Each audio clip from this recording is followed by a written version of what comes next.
the peace and love, and love, you know, we went to love-ins and things like that. I mean, we would go see, just all the good Jimi Hendrix and Janis Joplin, and I'm from that era.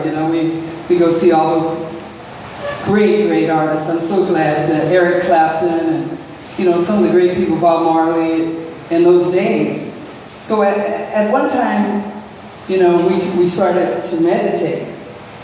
So everybody started, we were looking at a whole change that were going on. So, black people start taking the curly stuff out of their hair, and everybody started having naturals, even James Brown. We was like, wow, So it was a big movement going on. You were supposed to do something. There's a change going on in this country. The Vietnam War. I suggest that all of you go see The Butler.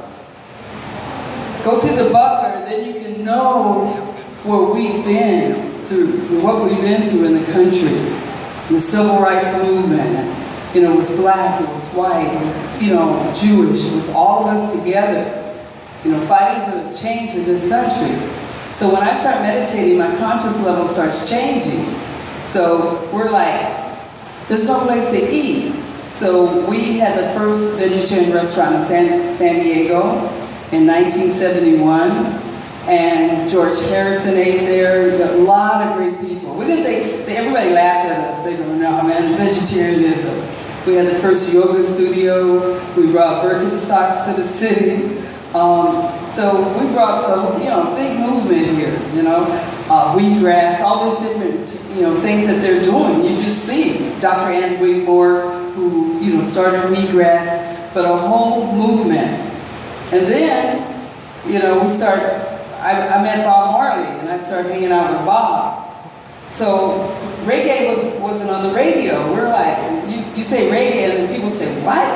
Reggae, what's that? So I went back to school for telecommunications, and I landed a job on one of the news stations. It was Rock of the 80s. It was 91X, as you know today.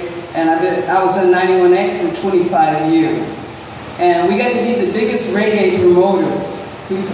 We promoted Peter Tosh. We were the last to promote Peter Tosh before his death. Bunny Wailer, somebody here knew Pablo Moses, all these old timers. So when we started doing Bob Marley Day, after Bob Marley passed, we started doing a big festival for Bob Marley, and it was small. So we landed, now we're at the San Diego Sports Arena. We've been there for about 20 years. 20 years at the sports arena. We just took a pause and we went to the port of San Diego. So all this is music and art and culture. Music plays a very important part in change. And art, dance. And culture in itself. Of course, I always kept my food. Everybody always wants to eat my food. So we put a restaurant in. We went to Balboa Park and we said, hey, there's no African influence in the park. Not knowing we named ourselves the world, and we're going to be the world. It wasn't going to be just Africa. But before that, I had a warehouse, and it was called the WorldBeat Center. So we did a band called Sublime.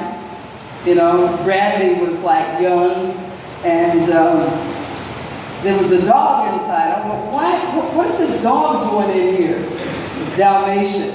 And it was Bradley's dog. And a young girl with a ponytail, blonde, and Gwen, and from No Doubt. You can Google WorldBeat Center and No Doubt or Sublime, and you can see, these guys back in the day. So we've done a lot, for the planet. At first I was we were just a profit-making business. And so I used to donate